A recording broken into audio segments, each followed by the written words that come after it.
You know, Five Nights at Freddy's is one of those games that I just never really got into. You know, when I tried to play them, it just really wasn't my kind of thing. But I did appreciate that it was trying to be something in its own right, so to speak, right? Like Five Nights at Freddy's is one of those IPs that is pretty distinguishable. You know, you hear about it, you see it. They're very much distinct with the animatronics, and everybody pretty much knows them. So even if you're not a fan of Five Nights at Freddy's, it is still a very distinct IP, and I can appreciate that. Now, one of the things that I want to talk about is we have an article here from Bounding Into Comics that goes into something that's a little bit in the past, right? So if you guys are not aware, the Five Nights at Freddy's creator, he's a big time Trump supporter, and he got a lot of hate way back when simply for being a Trump supporter. And by saying that he was a Trump supporter, people tried to cancel him. They really went after this guy hardcore. And the funny thing is, now that his movie has come out and how successful this movie is being, it goes to show that Twitter is not real life. Twitter doesn't actually mean anything. All it is just a conversation amongst all kinds of crazy people. So let's get into this article, guys, from Bounding Into Comics.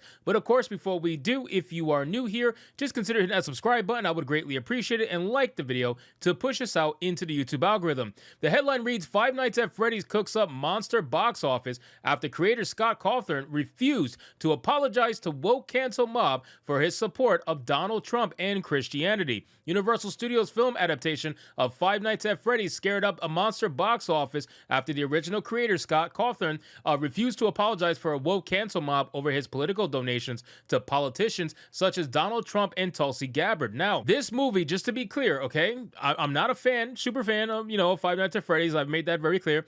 But this movie is absolutely destroying the box office. It really is. And you know why it's destroying the box office? It's because, like I said on Saturday Night Hypnosis, our live stream, I mentioned the fact that the budgets for all these movies that are coming out lately are absolutely ridiculous. The amount of money that they are spending and mainly wasting on these budgets, it's insane. Like, there's no reason that you should have $200+ million budgets. It is just asinine to me. I don't understand. And now they're starting to get to the $300 million budget range. It just doesn't make any sense, man. Your average movie should not be costing anywhere near this much. Now, Five Nights at Freddy's didn't cost that much at all, and it is making an insane profit for the amount of money that was invested. I think the budget was around $10 to $13 million, if I'm not mistaken, and at the time of this filming, I believe it's well past $80 million, closing in on $100 million plus. So it's definitely making its money back and then some, and that's how you're supposed to do it. But the problem is all these studios are so focused on putting out political messaging and spending an ungodly amount of money to do it that they're just not making back their return. I don't know why any investor would want to invest in these major studios that are not doing things the right way. It seems like Universal Studios is doing things the right way with the movies they've been pumping out lately. It says, according to the numbers, the film banked an estimated $78 million domestically in its opening weekend, despite having a day and a date release on the streaming service Peacock. Not only did the film gross $78 million domestically, but it pulled in another $52.5 million internationally for a global gross of $130.5 million. The film reportedly had a budget of $20 million. Oh, okay, I apologize. It's $20 million, not $13 million. I thought it was 13, my mistake. But even at $20 million, if you were to double that or even do the 2.5 rule, which is not what I normally do, 2.5 rule is probably around $50 million. Still, it's making its money back and then some, and it's only just getting started. This is what people want. People just want entertaining movies, man. Nobody wants to get preached to. Nobody wants to watch a political-based movie unless it actually is supposed to be that inherently for its story. You know what I mean? There is political movies that are inherently political because their story is political, not movies that are not meant to be political, but then all of a sudden you get told about the patriarchy because some woke writer wanted to throw it in there. There's a big difference between the two, and people just want entertainment, man. That's all they want. And a stupid movie like this is exactly what people are looking for at a time like this, when it's so rare to just get an entertaining movie and be left alone, you know? With a budget of only $20 million, the film's break-even point theoretically was around $50 million. Given the $78 million haul domestically, it's clear the film has made quite a bit of cash, but not only for Universal, but production company Blumhouse. In fact, Blum revealed to Fortune the film had already been profitable for Blumhouse. The outlet's Devin Gordon reported that Blum is already way ahead before the movie even opens. He declined to share precise figures, but he says that the film has more than made its production costs just from the sale of its streaming and theatrical distribution rights.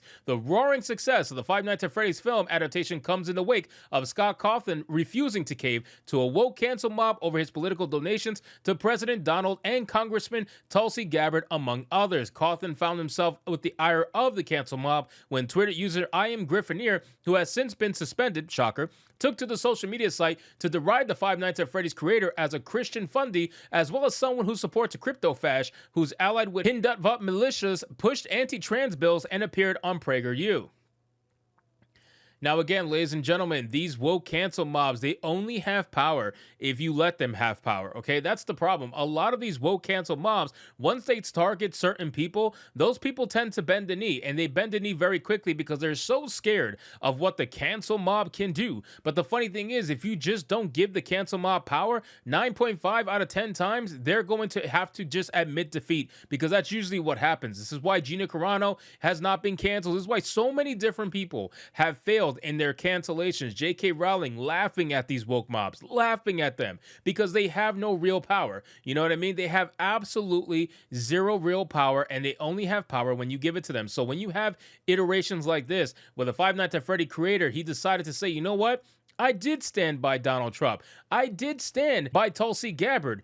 I don't care what you think. You know what I mean? Once you do that, they lose all power. They don't really know what to do. So they just keep putting your name out there and keep putting your name out there in the hopes that they can get you canceled. But if you just keep laughing in their face, that's basically it. And the funny thing is, it's even more ridiculous that they're going after someone who actually created something. You're not going after someone with a 9-to-5 job. You're going after someone who created something. So the chances of you being able to cancel them is even less. And these people are so pathetically desperate to try to make this happen because this is all they can do, right? You have Twitter profiles dedicated to canceling people. It really is sad. The user wrote, turns out Scott Cawthon, well known as a creator of Five Nights at Freddy's and less known as being a Christian fundie, maxed out his political donation to Republican candidates and PACs in 2020. Why is that bad? Why is that bad? I don't understand why donating to the Republican Party is bad when you have literally millions upon millions of dollars going to the Democrat Party from all of these Silicon Valley nonsense corporations that swear that they're politically neutral but somehow donate 95% Democrat every single time. Yeah, why is it so weird that people are donating Republican? Why is that even a bad thing? Why would you even think that's like even cancelable? I don't understand. But again, they're trying to do Republican bad, Democrat good, a whole, it's that whole narrative that they're trying to spin every single election year. Every 4 years, this bullshit comes up. Every single 4 years, if you look at Google Trends, you're going to notice there's certain topics that come up around that time, and it never ceases to fail. So then it says, in response to this cancellation, Cawthon wrote on Reddit, I've debated greatly about how best to address this, including not addressing it at all. But with so many people from the LGBT community in the fan base that I love, that's not an option. I like to think that the last 7 years would have given me the benefit of the doubt in regards to how I try to treat people, but there I was, trending on Twitter for being a homophobe, getting doxxed, with people threatening to come to my house. My wife is 6 weeks pregnant, and she spent last night in fear because of what was being said online. He continued, she already has been struggling with her pregnancy, so seeing her so afraid really scared me. All this because I exercised my right and my duty as an American citizen to vote and for support the candidates who I felt could best run the country for everyone, and that's something I won't apologize for. And I remember when he put out that statement, props to him for being able to stand by it, considering that he has a lot going on. He had a pregnant wife. That alone is a lot to deal with. And he still decided to stick by his guns and say, you know what? I practice my American right, and that's what I did, and I'm not going to apologize for it, no matter how much you try to come after me. So shout out to the creator of Five Nights at Freddy. Even though I'm not a super fan of the IP, everybody who is, I'm glad you guys got an awesome movie to enjoy, and I hope you continue to enjoy it. So anyway, guys, thank you so much for watching this video. I hope you did enjoy it. If you did, consider leaving me a subscribe. I would greatly appreciate it. Don't forget to like the video, comment, let me know what you thought, and I'll see you guys on the next one. Hypnotic out.